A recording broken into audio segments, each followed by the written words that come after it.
Ashton, we're back. Thank you for coming back on the Once Bitten podcast. Yeah, no problem. Thanks for having me, Daniel. Because you kind of, a lot of shit's gone down since we spoke before. About a month has gone by, and now you're on Candace Owens' podcast. Congratulations. I checked that Thank you. out, and at last check, that is already up to 800,000 views on the YouTube channel alone. So I don't know how many more people would have just listened like me to the audio download. Mhm. So how was that experience, and what have you had any kind of feedback from that? Has anybody reached out?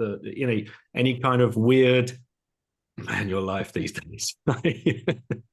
Yeah, no, I mean it's real life isn't quite like the spy movies, but in some cases it a little bit is. So no, I haven't had any government people reach out to me at all. I think the path forward for them is pretty clear. Not to bring it up, not to talk about it. The more attention that it gets, the more undeniable it's going to be that there was a cover up related to this plane. And if it is those videos, which I'm sure that it is, then it's there's real consequences for people out there, even if they're just political or if social pressure in general. So it was great, honestly. Feedback has been all positive for the most part. A lot of people's minds were blown that had no familiarity with the case before this.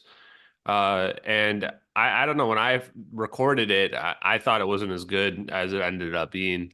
I knew it was mostly about digging through all the details of what we've transpired and what we've figured out from the last year of work, which was really big. But there's so much to go over that we weren't even able to get through all of it. Like one thing, big thing was this letter to Ashton Forbes that came up in January, and people want to know like when exactly did it happen.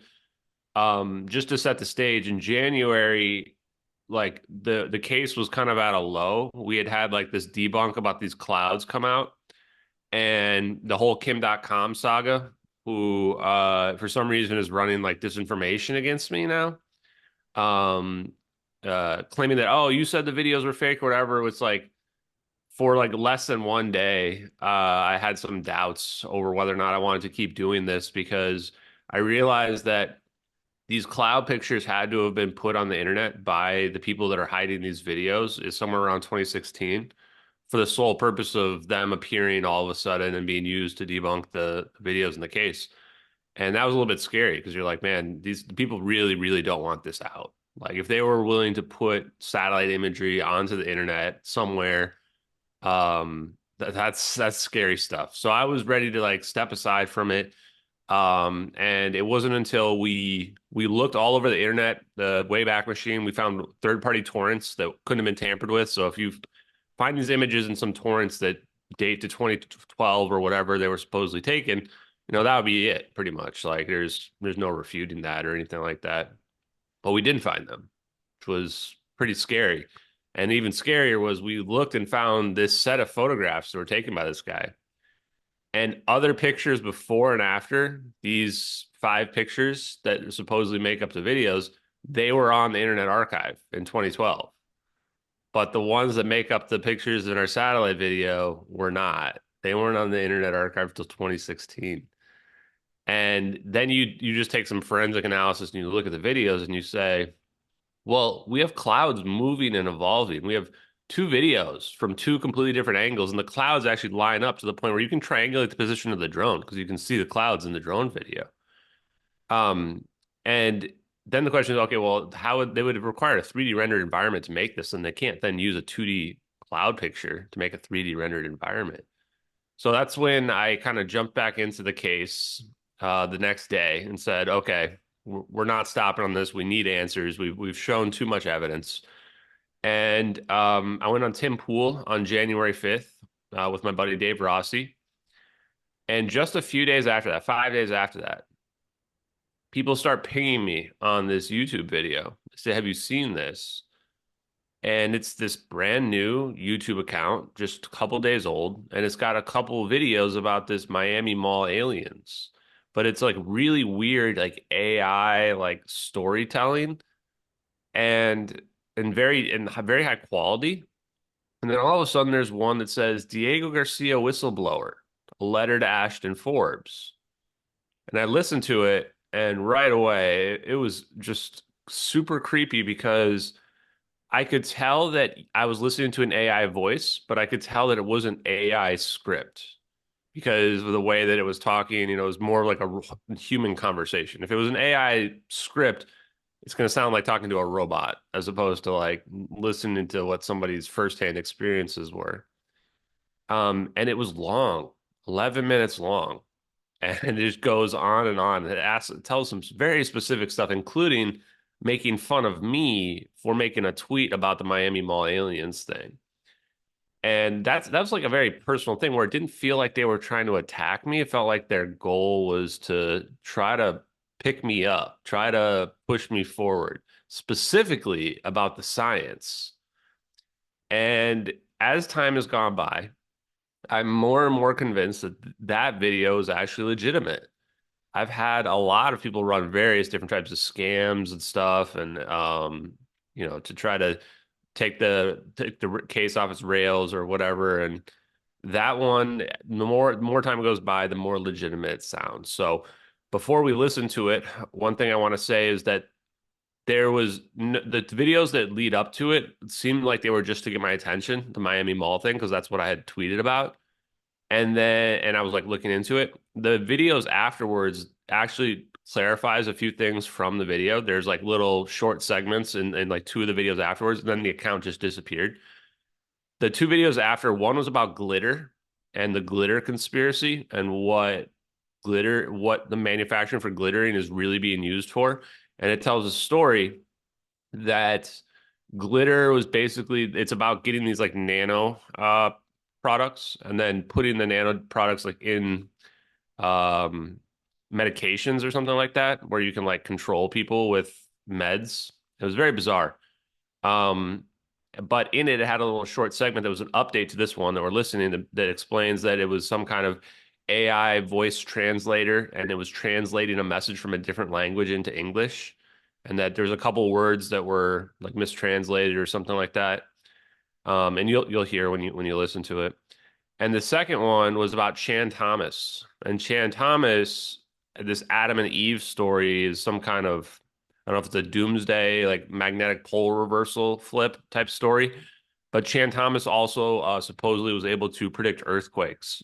So that's just to give you guys the full background on it. And I'm curious to hear what you think about it after you listen. Yeah, right. I've got it lined up, and I want to listen to it. So we'll play it in its entirety. Unless if something like suddenly comes to your mind, just give me the sign and we'll stop it and we can start. You never, goodness knows how many times you've listened to this yourself, but every time you listen to it, there's probably going to be something that comes up. All right, now let's see if I can get this going properly. Excuse me, listeners. I hope this works for you. I work or have worked at a military base in the Maldives, and I know exactly what happened to Malaysian Airlines MH370. This is also a letter to Ashton Forbes. You are not wrong, and what you do are much bigger than you even can imagine. Don't stop what you are doing. I won't tell anything about myself more than that I currently or in the past has spent time at a military base in the Maldives. That I have done this type of work since I joined the military when I was young, and that was many decades ago. Still in the game, but the years are starting to get to me. I write this because I want the world to know that most of the trouble on Earth are created for political reasons. United States, or at least a covert administrative elite of the US, has, at will, complete control, and this has been true since the 60s. Flight MH370 arrived at our base, by our hand, at 1856 UTC after we picked it up, mid-air, outside the island of Great Nicobar. Just one of many, many things we do. We can pick up anything, anywhere, and deliver it in an instant, like a magic FedEx. Some facts about... Okay, you've given me the sign. Oh, well, actually, That's a that's wild fine. thing. Yeah. That's a wild opening. Like that's crazy. We're only a minute in, by the way. Yeah, and this goes on for 11 minutes, and it's freaky because Maldives is Diego Garcia. It's a reference to Diego Garcia for sure, which is the place where everybody thinks the plane went. Encourages me right away. Says this is bigger than what you even know, pretty much. Which it didn't take me long after that to realize this is about free energy. And before that, I wasn't all in on the free energy thing. Um, but you start to realize that this like plasma technology, exotic vacuum objects, it's multi-purposed. In fact, you could argue that the teleportation aspect of it is just one utilitarian approach to the technology. It mentions that like unite everything that happens is for political reasons, and that the United States government is in complete control of the planet and has been since the 60s. And you think about that, what does that line up with? It lines up with Project Paperclip and the Manhattan Project and us stealing the Nazi scientists, basically. Just last night, I was reading this paper by Winterberg, and he's a 95-year-old guy that studied under Heisenberg. Like literally, the Heisenberg is in the Heisenberg uncertainty principle for quantum mechanics. And he came over from Project Paperclip, actually, from Germany.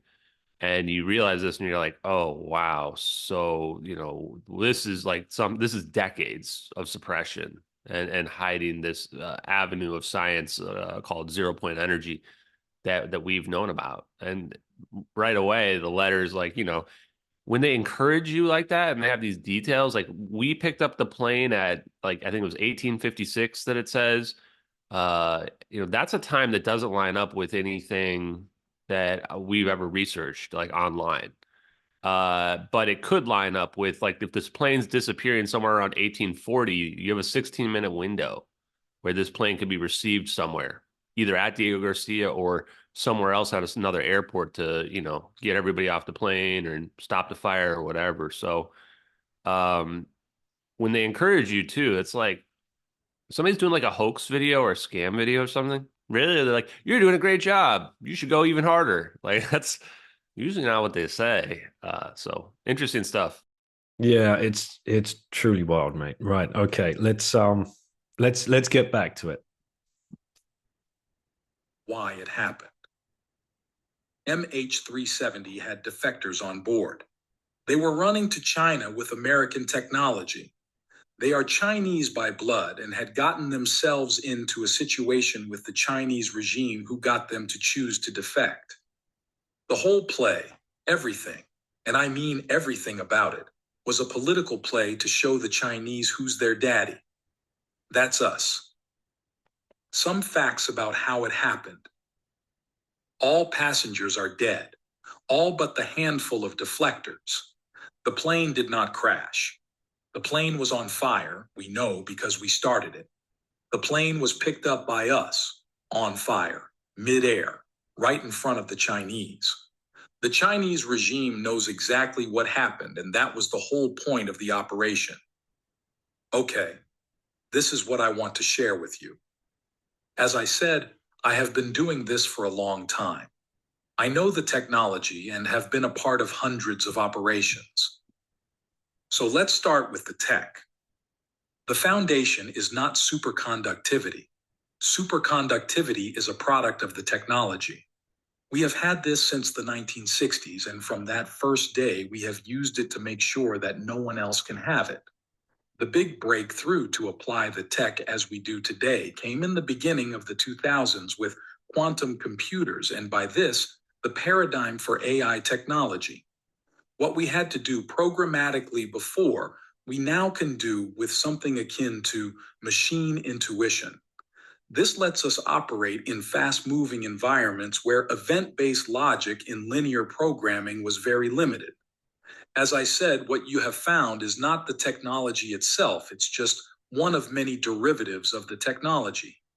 I encourage you to keep on with what you are doing, but you should also be aware that there is a deeper layer that you could focus on instead of the Miami aliens that I see you have been posting about. I will give you some pointers for this at the end of this letter. The products or application you are now working on is correctly based on superconductivity. The number of orbs you've been speculating about is correct. The fourth orb decides where the object ends up. The technology is based on structures. Simple and beautiful structures that lets us use the unlimited power that is everywhere and step outside what I would like to describe as perceived reality. The structure that is used for what you are looking at is a metastructure that creates a low complexity and relative low energy phase transition. The beauty of this technology lies in its elegance and simplicity. The structures are inherently stable and self-regulating, and the earlier challenges to conduct operations were 100% based on the limits of man. You've given me another signal here. You're on mute. Yeah.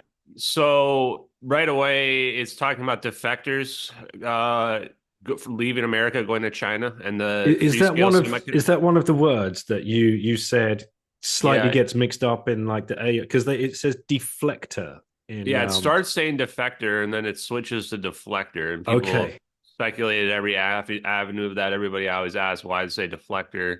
In the follow-up video, they seem to argue that it's because of some type of Google Translate AI voice situation. My guess is that the person speaking it in English was not a native English speaker, and that when they were speaking, the AI misheard and took their accent and added an L on there. There's also other reasons to believe that the person is of some sort of Asian descent, just because of the way they mess up certain grammar in the throughout, where it's very subtle, but if you listen to it like this 50 or 100 times, like I have, you start to pick out here and there. They say like this was a situation where it was a message to China, pretty much. Who's your daddy? They say. And this is the sixth generational warfare, which sixth generational warfare is control over space and time itself. It goes beyond psychological operations. It goes beyond conventional weaponry and even abusing or manipulating the internet. And that's something that Robert J. O'Neill on September 8th, he's the guy who shot Osama bin Laden. He said that MH370 was never a mystery. It was a warning to China. And I asked him, holy crap, like, who told you that? Because I've got this weird letter literally telling me that's what this was. His response, when I finally got a response from him on Twitter after he started following me, was if I told you, basically I'd have to kill you. The word he ripped out like half of that sentence, but the first half of the sentence, people pointed out like, if I told you means like, yeah, I can't tell you because it's so highly secret, which is interesting. He then went on Alex Jones and he said this multiple more times as well on Alex Jones. Alex Jones didn't even push back. The superconductivity part is really interesting because it says it's a product of the technology. It's not what enables the technology, it's a product of the technology. This was something I really, before I dug into the science, that whole part really confused me because it was like I had figured out that superconductivity was important for these orbs to work, but I didn't realize that it was a byproduct of plasma technology. These plasma EVOs create a superconductive layer within them, and that's a byproduct of What's plasma. an EVO? Sorry. Exotic vacuum objects. I call that because that's what Ken Shoulders called them, the guy who pretty much discovered plasmoids. And he found that these plasmas are self-organizing and self-stabilizing, which is exactly what that letter says as well. This was well before I even knew anything about Ken Shoulders. And in Ken Shoulders' paper, Permittivity Transitions, he even mentions that they're much easier to create than what they thought. You guys can find a lot of these videos about plasma toroids. They put them in like a glass jar and they have a magnetic field around them. And then they kind of touch some electrostatic, like your hand, to the glass. And then all of a sudden, boom, this ring just forms. And this ring just sits there and is stable. And you'd ask, well, why is that possible? But it's the same technology that the plasmoid, the orbs of plasma, the exotic vacuum objects are using. Ken Shoulders called them exotic vacuum objects because he believed they were extracting energy from the vacuum, from the quantum vacuum, from the 0 point energy. So clearly this video is already, it's saying the orbs are just one manifestation of it, like the magic FedEx, you can teleport something. But there are other capabilities of this plasma technology, is what it's saying here. And that already gives it a high amount of credibility, because I didn't know about any of that stuff beforehand. And then I dug into it, and turns out, yes, that it really is. Like, we figured out plasma potentially in the 60s, is what it's saying here as well. But that the breakthrough came in the 2000s with quantum computers and AI, because now we can do stuff that we couldn't do before. Which, what is that? Well, look at the MH370 video, specifically the satellite one. Look at the movement of the orbs around the plane. That plane is flying at what, 150, 250 miles an hour, somewhere in that range, on a turn, descending. And the orbs are perfectly locked into it in three-dimensional space, perfect, forming a perfect equilateral triangle. That's what the AI requirements are. When I first saw that, even well before that letter to me, I thought it must take AI or a quantum computer to be able to, or vector those orbs around the plane, or maybe they have some kind of resonance on the plane. But either way, like, just to keep up, it has to be being remote controlled. And it's not a human being that doing that. If someone's driving like that, you can't be that perfect in sync with two other people. It's too hard. And then the fourth orb, like it says up here, 4 orbs. This was a theory that was proposed by my engineer friend and DoD contractor, Dave Rossi. Said that maybe there's a 4th orb that determines where the plane goes, which would be quantum entanglement. You're taking these charged plasma objects and you entangle it to another object, and now if you disappear it over here, it automatically appears over here, which seems crazy, but quantum entanglement is crazy. Well, quantum entanglement literally is make a measurement over here and then something else happens over here. So it doesn't seem that wild to me. And if you look up the dynamic Casimir effect, this is really the secret to all of this stuff. We can pull photons directly out of the ether. We turn the virtual photons into real photons. I mean, that's just literally manifesting energy. And another paper that I just read last week also said that it can produce entanglement as a product or a resource. So you can actually produce entanglement as a resource. And you think about that, and what that's saying is, like, you can make entanglement on the fly and now engineer it, like engineering the orbs to be entangled to one another. It also says that it's a low energy phase transition. This is very interesting because there's the conventional view of like warp drive and wormholes is that it would take this huge amount of energy to pull off. But when you understand negative energy, you realize that negative energy is like cheating pretty much, because not only can you produce negative energy, but when you do, you get real energy. It takes less energy to actually pull off than you get out of it. You get more energy out. So, and when we look at the orbs, they're not red hot. They're actually only a little bit cold or hotter than the environment around them, which says that it speaks to low energy nuclear reactions. It speaks to cold fusion.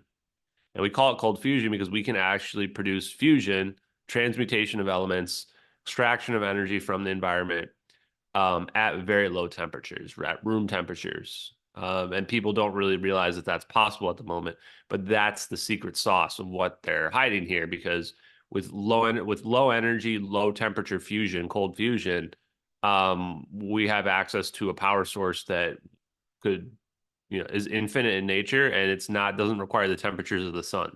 And then the last part is that it mentions this harmonic aspects of this technology as well, which would be like the orb spinning around the plane, and then this heat signature that you see within the orb. I kind of used to think that all this stuff about oscillations or harmonics was in the woo.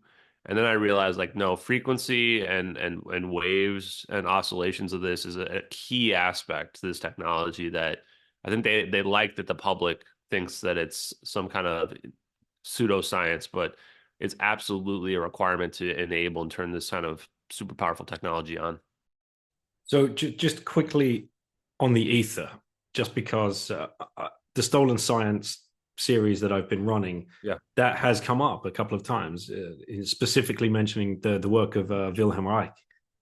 So do you want to just, in your excellent way of keeping things simple to those people that have never, bumped up against.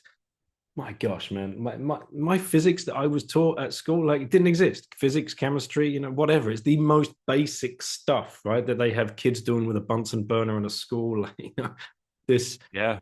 Yeah, you ridiculous. talk about they let you work with a Bunsen burner, but we can't teach you about the ether. No. Because if you looked into the ether, you'd find out that almost all of the legends of electrical engineering specifically all believed in the ether, and a lot of the physicists did as well. It used to be a very popular belief. There Mm-hmm. must be this excess medium. And it really does go to the idea of how does an electromagnetic wave traverse through a vacuum? It wouldn't. And there needs to be a medium there. Every type of wave we know of has a medium, including a sound wave through the air or a water wave that you can see with your eyes. Same thing is true for an electromagnetic wave. So that's the first thing. The next thing is that we think about the ether, or if people are skeptical, we'll talk about the ether. They talk about it as this exotic substance that's all around us. But Kaluza-Klein in 1926 used this extra dimension to unify electromagnetism and gravity, and it was an infolded dimension. So really, you have to think about it at the Planck scale. And in fact, Winterberg, that scientist that I was mentioning, he wrote one of the DIRDs about negative energy propulsion. He has this Planck ether hypothesis. When you look at it, this has all been figured out by many different people. They all have slightly different interpretations on the same thing, which is that there is this energy all around us everywhere, right here, right here, right here, everywhere you go, at the smallest scales, but it makes up the fabric of our universe. We actually call it dark energy. We just made up a fancy term instead of just calling it the ether and admitting that the ether is real.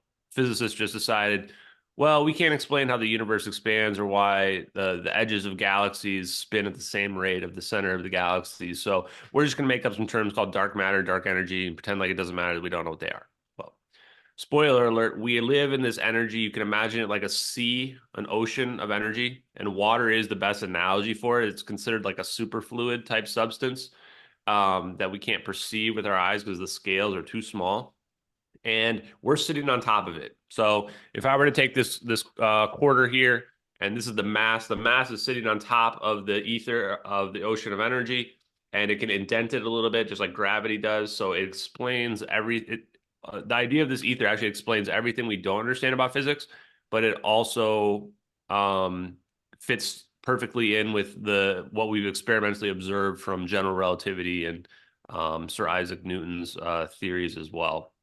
So the amazing part about this ether is that you can extract energy from it, and now you've got what we would call free energy, but it's the same as like extracting wind or extracting solar power. You're just using the environment itself. When you do this, there's a cooling effect that happens as well because you're pulling energy out of a region. And then this energy that's out there has been explained as giving objects their mass as well as inertia. So what this means is if I pull the energy out of a region, now my object is going to have zero mass, no mass anymore, which means what? It's just going to float freely, right? Anti-gravity. And it can make moves like we see with the orbs, where it's spinning around the plane with no inertia whatsoever. It can move in 360 degrees, no inertia, because the 0 point energy that we're bathed in all the time, that's what's causing the resistance when we try to move around. And this is where Hal Puthoff's scientific papers really come into play. He did a lot of papers back in the 80s and 90s and even now where he explained that this 0 point energy is the cause of a lot of this. And it comes from a Russian physicist named Sakharov in like 1967. And it's been getting advanced more and more since then. So yeah, I think that's a pretty... Oh, and then the other thing is how much energy. So the other thing that physicists will say is that we can't use that energy. Well, they're wrong, 100% wrong. Casimir showed that we can use the energy. Hendrik Casimir took two plates, put them together. There's an attractive force in between. The explanation is that it's pushing out certain wavelengths between the plates of the 0 point energy. So we can actually interact with it. And the Casimir effect shows the smaller and smaller we get it, the more powerful the effect is exponentially. So the answer is you want to make things smaller and smaller and smaller and smaller to interact with that Planck scale ether that's out there. Robert Forward in 1984 showed that we can actually pull usable work from that action that's happening, that you would be able to charge a battery with the plates coming together. And then it just became a matter of, well, how do you engineer it then? How do you engineer it so that we have perpetual work, perpetual free energy? That's the rub. Because people say, well, we have to pull the plates apart. Not really. Because what happens? We've got this energy of ocean of energy. Now it's just like a trampoline. If I pull a little bit of energy out of it, the energy is going to go back up right away. It refreshes itself. Just like if I were to pull water out of the ocean, the water comes into the area that I had pulled the water out of. So we can actually have the environment do the work for us on pulling the plates back apart. So instead, you treat it like a trampoline. You jump on it, you pull a little bit of energy out, and then the trampoline goes back up, you hit it again. This is the concept of a Casimir cavity. And what was the last thing I was going to say?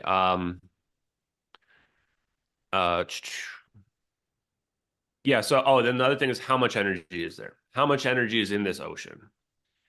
Well, if you look at dark energy, then you would say that we can only account for less than 5% of all the energy and mass we see around us is only 5%.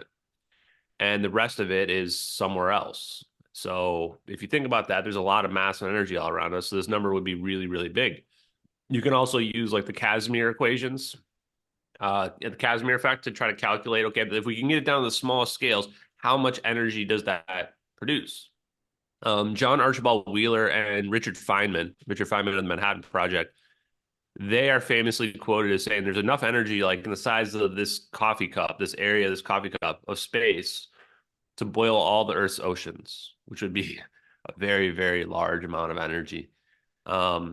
So this is something, the difference between the vacuum catastrophe, which is when we look at the cosmic microwave background, why do we see this small amount of energy that's out there? But we know that there's so much more. And I think the way that the physicists basically describe it is that the negative energy cancels out the positive energy. And so if you were to look at the cosmic microwave background, we see very little, almost nothing. That's only because that we are sitting in an equilibrium of energy. So this ocean, is kind of tumultuous on the surface, but it's not really going up and down this much like this. So we only see this tiny little amount of energy, but it still allows for everything that I just described. And there's another thing I've heard you talk about. We've been taught or led to believe space is a vacuum. Yeah. Yeah, in space, space is not empty. So the things that you need to know is space is not empty. We sit in this equilibrium of energy. There's certain reasons that show that it must be true. The most powerful one is that a hydrogen atom at rest doesn't radiate energy. That's really weird if you think about it. Why? Because in quantum mechanics would say that your atoms are never stopping. They're really spinning, but you can imagine it like a jiggle. And if there's still movement there, then there's energy there. If you were to take a pendulum and swing it back and forth, even when it comes to a stop, it's not really stopped. At the quantum level, it's still jiggling back and forth. So there should be energy being produced out of there.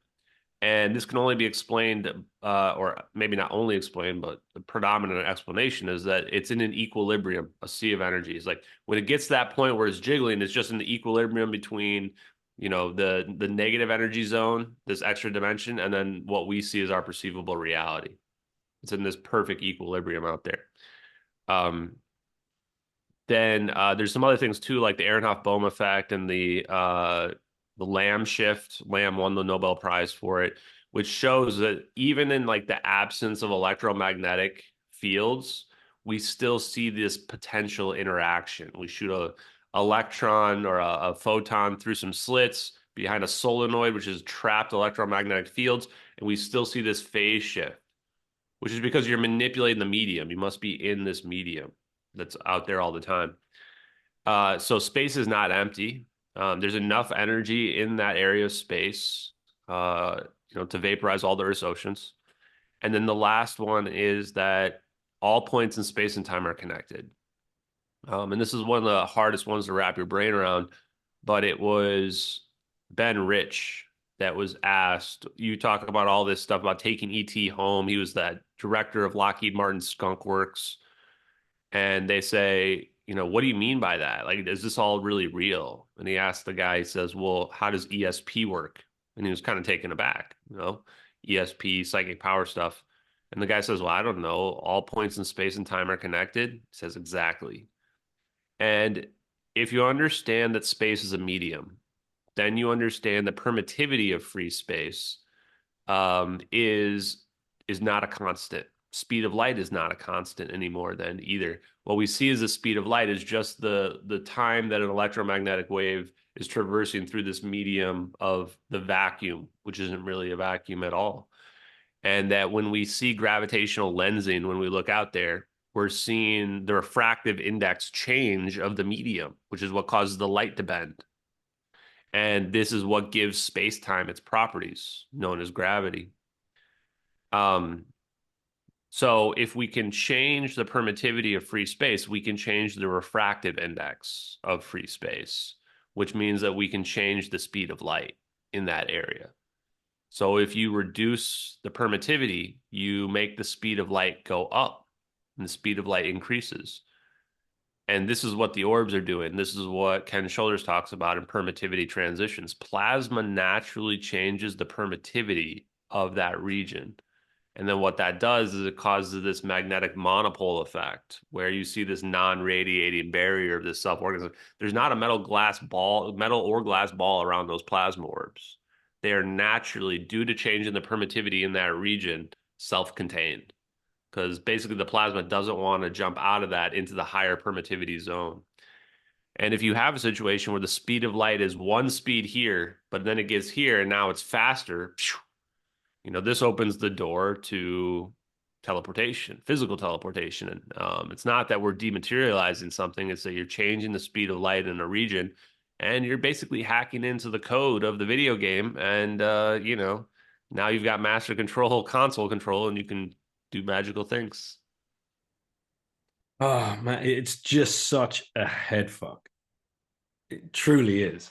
Well, And I quantum know you. mechanics is like quantum mechanics is mind blowing when you dig into it because you realize that magic is possible. And then it's just a matter of how you scale that up. And this is where some of these ideas like superconductivity came into play. We've now pretty much connected pretty conclusively that the universe is based on electricity and that charges on the small scale cause what we see as gravity on the large scale. Like all this energy has charge. So it's like, this is why we're seeing all of these effects on the macro scale, and that we can enable it through plasma, which allows electrons to form these dense charge clusters where we get this natural asymmetry of charges. And then through superconductivity, which also now would say that you have their electrons are flowing with no resistance whatsoever. Where if you think about that, you imagine a rock. Imagine if you pushed a rock and it was light as a feather. Like there was no resistance whatsoever when you pushed the rock. You'd be like, whoa, that's weird, right? Or that the rock just flies off 100 miles. You're like, oh, okay, I just tapped it. That's what it's like with superconductivity. Just a magical effect on the macro scale level. So, oh man, so many. My mind just goes straight to like all the superhero movies that we've been brought up, watching Superman and all this kind of stuff. And the space thing is still just so hard to believe that space isn't a vacuum because, that's something we've been absolutely force fed. And then when you just think about it, it's like, okay, if it was a vacuum, how would you communicate with astronauts, or how are the satellites beaming anything back if it's a pure vacuum? Yeah, no, exactly. And it's funny because all people really have to do is think about it, and they just have to look and realize that even people like Maxwell, James Clerk Maxwell, like one of the fathers of electrical engineering, they believed in ether. They all believed that there was this ether of energy. I don't think it was till like the 70s, 60s or 70s, where we all of a sudden everybody was all in on this idea of this empty vacuum and general relativity. And relativity, I think, is still true. The concepts are still true. It's just that we're looking at it through a different lens now. We're adding an extra extra variables to the equation that helps explain everything else, the 0 point energy. Now, the other thing that gets people triggered is this idea that these wires that we're connected to the grid are carrying electrons and energy, and this is how we're powering our homes. Can you explain to people why this is farcical in your view? Yeah, so from what you've learned. yeah, honestly, the best video to watch is Veritasium's video about electricity doesn't flow through wires, because it triggered like every electrical engineer debunker out there to try to jump down his throat. And he was right and they were all wrong. Electricity energy is not flowing through the wires. In fact, you can measure the amperage without even connecting to the wire directly, which tells you that it must be flowing outside of the wires. And that's the big hint, is that ultimately the energy is flowing through fields, through free space, which should bring up a lot of questions in people's minds about, wait, what? And if you look at what alternating current is, which is the power we use today that Tesla invented, Nikola Tesla invented alternating current. It's just a copper wire being spun through a magnetic field. And what this does is it changes something called the Poynting vector. So when the wire is oriented one way, the power flows one direction. When the wire spins around, now the power is flowing the other direction. So what this happens now is that really what the electrons are doing is they're jiggling like this back and forth. So the electrons from the power plant are never getting to your house. They're just jiggling back and forth.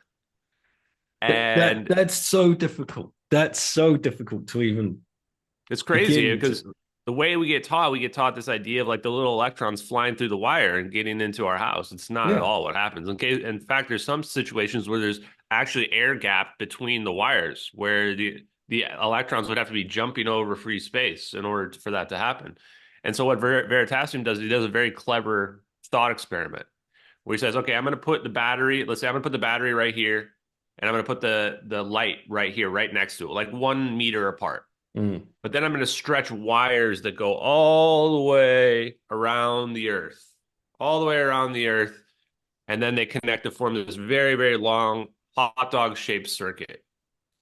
And you would say, well, if the energy is going through the wires, then it should take the time it takes to traverse through the wire all the way back around for the light to turn on at the speed of light, because that's how fast the energy would be flowing through the wires. So in theory, if you make the wires the length of the time light takes in 1 second, you would say, okay, it should take 1 second for the light to turn on after I flip the switch. But when you flip that switch, the light turns on instantly. There's no delay, basically. The reason is because the energy is flowing directly from the battery source to the light through the space in between, directly through it in between. That's the distance. So it's actually like 1 divided by the speed of light. So it's almost instantaneous speed. And what this means is that the energy is flowing through the fields through free space.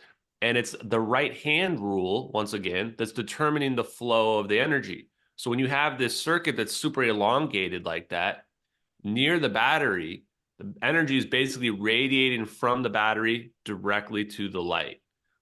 And this was so counterintuitive that all these debunkers tried to say that Veritasium must be wrong. It would break causality and all these other dumb arguments they made, which doesn't do any of that. And so he made a follow-up video where he scaled it down. Sure enough, proved, yep, not all of the total energy is there right away, but the light does turn on. So we do know 100% that energy must be getting to it. So now that I've stated that, and you guys can go watch that video, you should be very skeptical the next time you see one of these electrical engineer debunker people on the internet claim that free energy is not possible. They don't even know where energy comes from. They don't know the very first thing about energy, but they're going to try to tell you that free energy is not possible. You can't pull energy from the quantum vacuum. Well, turns out your favorite YouTuber who you think is an expert is far from it. So this is where I wanted to come on to the I think what I'll do is I'll play the rest of the letter afterwards, or put the link in the show notes, because otherwise Sure. we'll just spend the next 3 hours, and I know you've got probably about another 20 minutes or so, perhaps less, to hang around. Um, Bitcoin mining, and I know you talked to Corey about this on his podcast, and this idea now that you've uncovered about the ether and about how we can harness energy, uh, sounds very enticing to those people that want to mine Bitcoin. And for most people, like I would imagine that they're thinking along the lines of, "Holy crap, this decentralizes everything." But you still need, like, if you, for example, if you want hydropower, then you need to build the dam. If you want solar power, you need the photovol the PVC, Voltaic, whatever. yeah. If you want if you want wind power, you need the windmill. So if I want 0 point energy, if I want free power, if I want ether power, what do I need? And has anyone ever built one? Are we ever going Oh to yeah. see one of these things? Yeah, if you want to see a real one, I would say check out the Liberty engine online. There's a reason why they've got like 3 million views. It's also a reason why they wear gloves in their videos. There's no way that anyone can identify them. Is that the history of suppression, specifically around stuff like magnetic motors, goes back probably almost 100 years. Magnetism can interact with the ether. And it should be obvious because, again, what's an alternating current generator is just a copper coil spinning through a magnetic field. Whether or not I hand crank that or I use steam to spin a turbine or wind to spin a turbine, it doesn't matter. At the end of the day, the root cause is the coil, the copper coil is spinning in time through the magnetic field. That's the root cause. And so then you think, well, okay, can magnetism itself then, like an inductor in an electrical circuit, can that produce energy? And if you watch like the Holcomb generator is one that is, I just did a debunk of a physicist on, who, when people like try to debunk stuff, it's always super lazy. They always come to the personal attacks on the person. I don't understand this, so it can't be real type stuff every single You time. don't have a PhD, and yeah, blah blah blah. Yeah, and it's just kind of sad, but if you actually look at their explanation, they had a really detailed explanation for how it basically shifts the randomness in the quantum vacuum. Like if you were to think of the quantum vacuum as a series of random arrows going up and down or left and right, and it just filled this whole screen of random arrows. When the magnet comes over it, it's polarizing it, so all the arrows might shift up, and that you can use this as like a ratchet mechanism that there's work there that can be extracted. And that if you don't allow the magnetic field to collapse and destroy the dipole, destroy the asymmetry, then you get around the problem of losing this excess energy to the environment when the inductor collapses, the magnetic field of the inductor collapses. Um, that could be one mechanism to pull it off. So for me, you can build a magnetic motor. People have built them. Other ones that I think that were legitimate were probably John Searle, John Bendini, possibly John Hutchinson. There's several others as well. They all pretty much, like, Bendini studied Tesla, and he was a prominent electrical engineer, and he just started building basically free energy devices. Some people can also basically like uh like recharge a battery from dead, like like figured out ways where they can just manipulate the energy.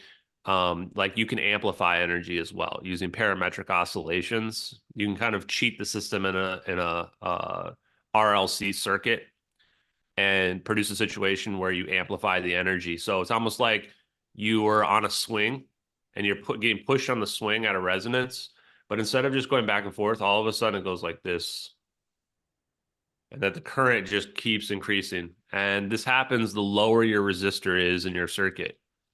And that's important because if you think about superconductivity, that's when you have no resistance whatsoever.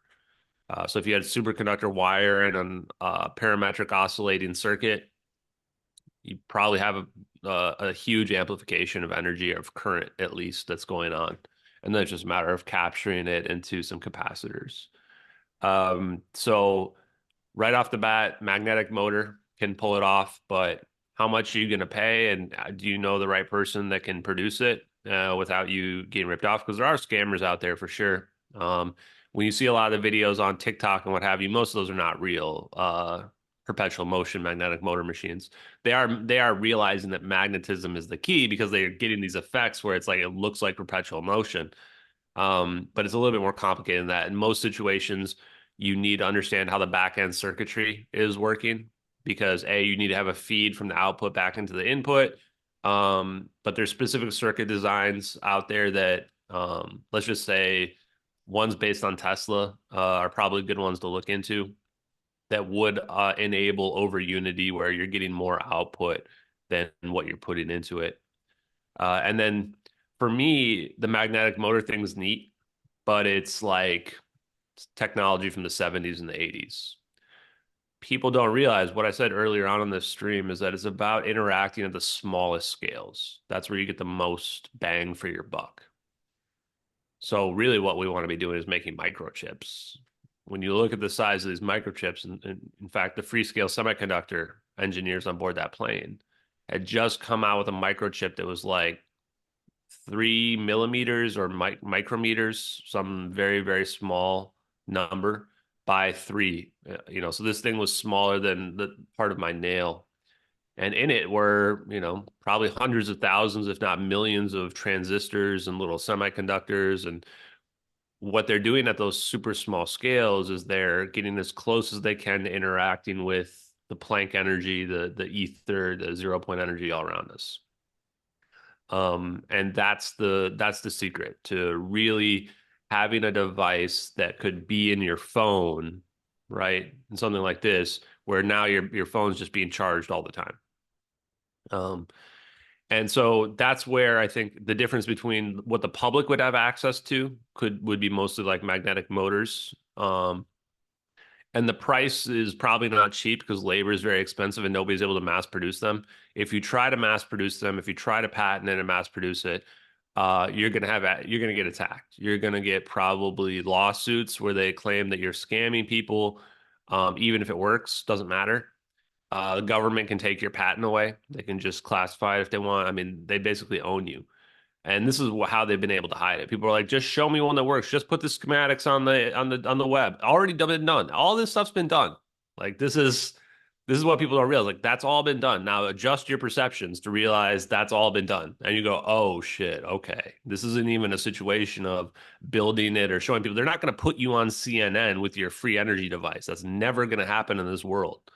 And when you build a schematic, you throw your schematic online. Like, listen to what I just said about the front end and the back end engineering.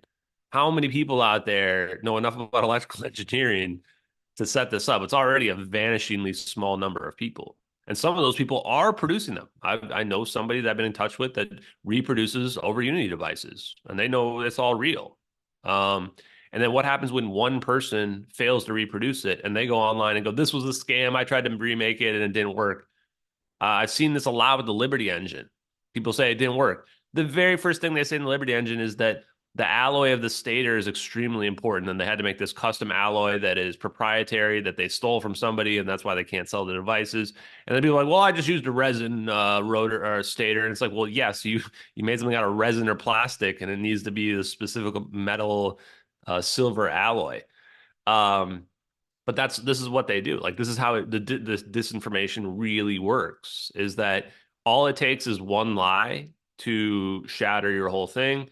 And the standard of proof is some never-ending, constantly goalpost moving thing. So the one that I'm interested in, though, is Casimir cavities, which is the microchip type design, which really says that what we're going to do is we're going to manipulate the orbital of the electron. So we're going to squeeze the electron a little bit, the orbital, which pulls a little bit of energy out of each tiny little atom.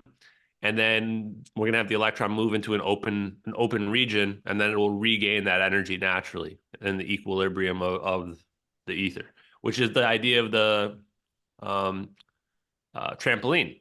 Jump on the trampoline, When I jump back up, now the trampoline's reset, jump on it again. This is really what the Casimir cavities are exploiting. One more reason why the ether exists, that just reminded me, is that if the ether didn't exist, then the electrons spinning around the atoms would lose energy, and then they should crash into the atom. But that never happens. So because the electrons are constantly spinning, there must be pulling energy, some small of energy from the ether all around us. And just to go back to the letter, because towards the end of it, obviously we didn't get a chance to go through it all here together. There was another clue dropped in there that I think I've heard you say before. You kind of missed a couple of times until it's like, oh, hang on a second, and the gray-haired man or the gray-bearded man, and that points to who you believe to be Randall Carlson. I come across his work on. I know you've referenced the Joe Rogan podcast. I've seen him on the Sean Ryan show, where he starts talking about the work of Malcolm Bendel and the what do they call it? The thunderstorm generator. Yeah, right. Do you want? So why was this guy the letter from Ashton Forbes, the letter to Ashton Forbes from this person who claims to be from the Diego Garcia US Air Base, where 10 years ago, the conspiracy theory of that time, in air quotes, was they flew the plane there, guys. That's where the plane is. I mean, this has been the story from almost day one. So this guy, he comes out of nowhere. He sends you this message via this medium, using AI to hide his voice and whatever else, or her voice, who the hell knows? And then points you towards Randall Carlson. Yeah. Why? What did you find out after, kind of watching his work? And this shows that there's a very cohesive message that they're trying to send me, is they clearly wanted me to find out about exotic vacuum objects, plasmoids, plasmas. That's what Randall Carlson was talking about on Joe Rogan and Sean Ryan, talking about these self-organizing plasmas. The letter even says Randall Carlson basically knows more than he even realizes he knows. That, like, the gray bearded man knows the secret and he doesn't even know he knows. And I actually met Malcolm Bendel and Randall Carlson at the Cosmic Summit this last summer. And I went up to Randall and I told him, I got this weird letter and it says that, you know more than you even know. Do you think you don't? And I totally agree with that letter. Absolutely. The thing that I find about those guys, as well as just a lot of people, a critique of the UFO community, is that they get told this information, or they realize something. Like, I think Randall figured it out through like sacred geometry, because they're these certain shapes that tend to form in nature a lot of the time, and that's what's happening with this organization. Double helix is another one that the plasma forms, like DNA. But they don't like look into the science. Like, people sell themselves short. Like, why stop there? Like, now you know that plasmoids are things. So maybe you should look plasmoids up in Google, figure out who pops up. You're going to find there's this guy, Ken Shoulders, that worked at the Stanford Research Institute with Hal Puthoff, who I've decided is like the godfather of anti-gravity technology. And he looked into these exotic vacuum objects. And this guy is not somebody who was in the woo. This is a guy who made some very significant electrical engineering achievements for us in the mid to late 1900s.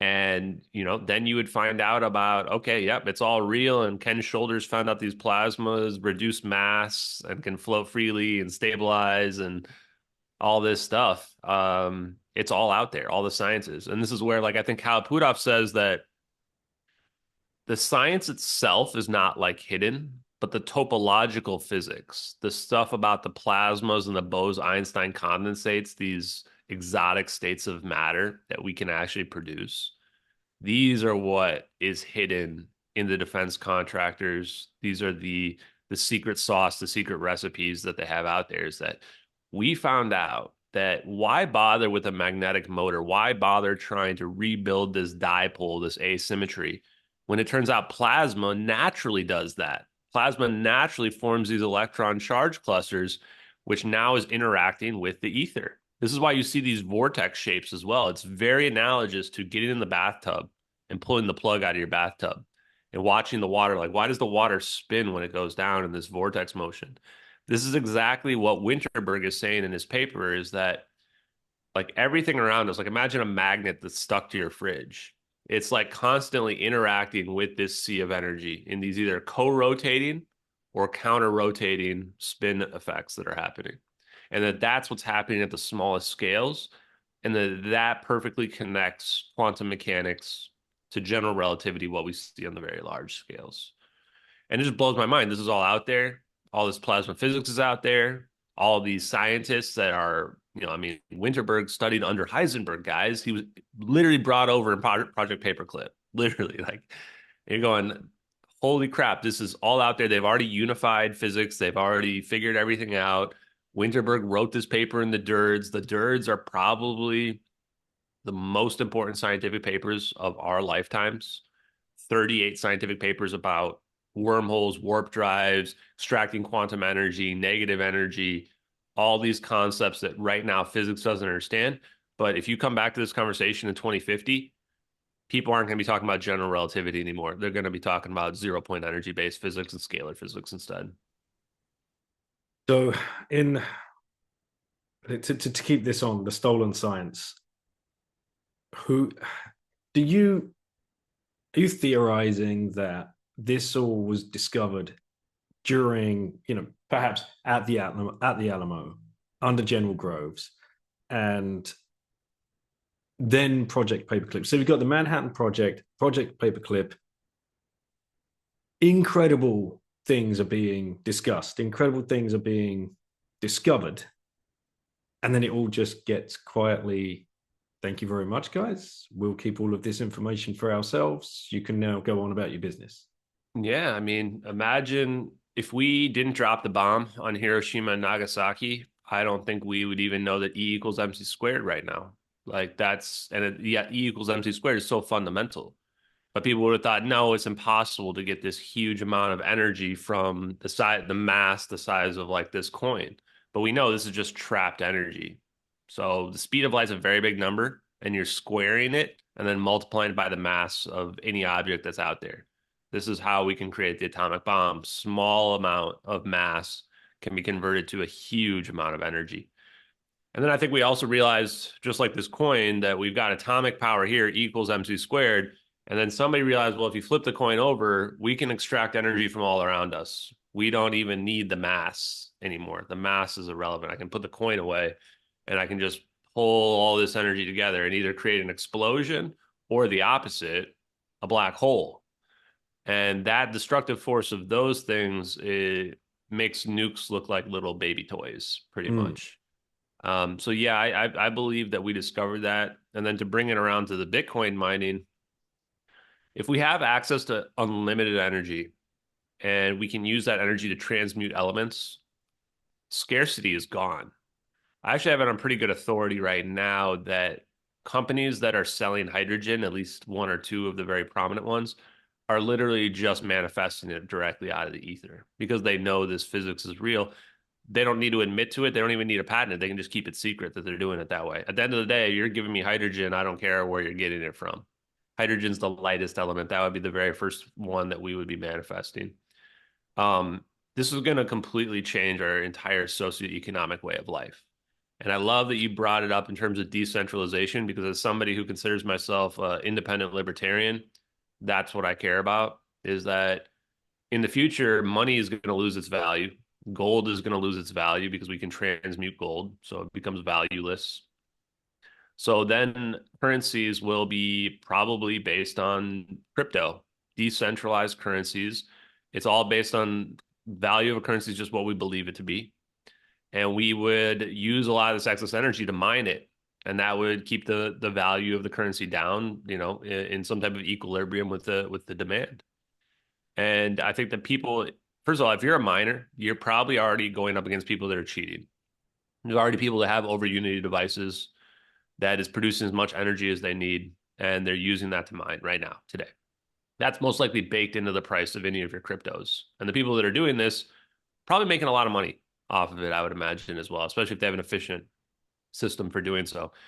Bitcoin mining might be one of the first ways that free energy over unity is used because of the just direct cost benefit analysis.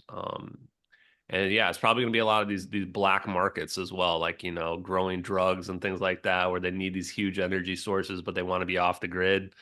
You know, that's where it's going to be at first, but people should really be thinking about two things to kind of wrap up the conversation, which would be one, how is this going to change how our monetary systems work going forward? And the other is the destructive capability of this technology. What if the only way where we can ensure we don't destroy ourselves with infinite energy is if we have some sort of totalitarian control over everybody?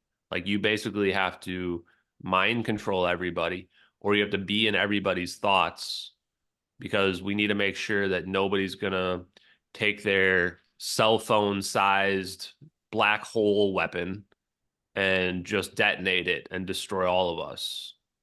If you think about that, the implications are massive. And it helps to explain that, yes, the people hiding this could be considered evil, but they're the main characters of their own story. And in their own minds, what they're doing is for a noble cause. If they think that they're kicking the can down the road for the annihilation of the planet, you could argue that in their minds, that would be justified. You, I'm going to have to go back and watch every season now of Rick and Morty because A lot of it's actually like I watch that show and I'm like, man, this show is on the mark. I Like there's know very little on there that's like not possible. just some random cartoon which I watched with the kids, and now I'm just thinking everything that you're talking about, everything I've learned through this stolen science, I can link back to some like goofy episode and thinking, wow, Yeah, what this were is these not a guys up religion, to? by the way. Am I your grandson? Yes, you're all 1/5 billionth of Morty. This is not a religion. That's one of my favorite clips. But yes, this is not a religion that we're forming here. This is just science, and the science will be proven true. I'm 100% certain. So at the end of the day, for the people watching, it's up to you to decide. Think freely, think outside the box, and that's how we'll get true liberty and freedom from oppression. If you could share this information, everything that you've learned, you could distill it into one red pill, one red free energy pill, everything that you've learned over the last year going down this rabbit hole, who would you give that to and why? Who would I give it to? Oh man, that's a tough one. Probably Elon Musk, assuming that he doesn't know, because I think he has the power to change things, make a difference. But I do think that Elon Musk knows. Like I think that he knows about this stuff, and it's sad state of affairs is that like basically all the billionaires and stuff that you look for to save you, you know, they're in on the game. And truth is, nobody's coming to save us. No one's coming to save us except for ourselves. So we're gonna have to do it ourselves. Yeah. Ashton, I know you got to run. Thank you for sticking around a few extra minutes. Always fun. And yeah, if anybody wants to learn any more about you, I think Twitter's the best place, but I'll leave you to hand off. Yeah, Just X Ashton on Twitter or X, on Instagram and TikTok now, making little TikTok videos of can't believe it. And YouTube, streaming 3 nights a week on YouTube. You can find all my old live streams. And I've got upcoming interview with Salvatore Paez on November 24th. I am going to ask him if he made the orbs. Based on his patents, I've identified him. So you're not going to want to miss that interview. I don't do easy interviews, so it's gonna be fun. Excellent. All right, man. Well, have a good one. Thank you so much. Thank you, Daniel.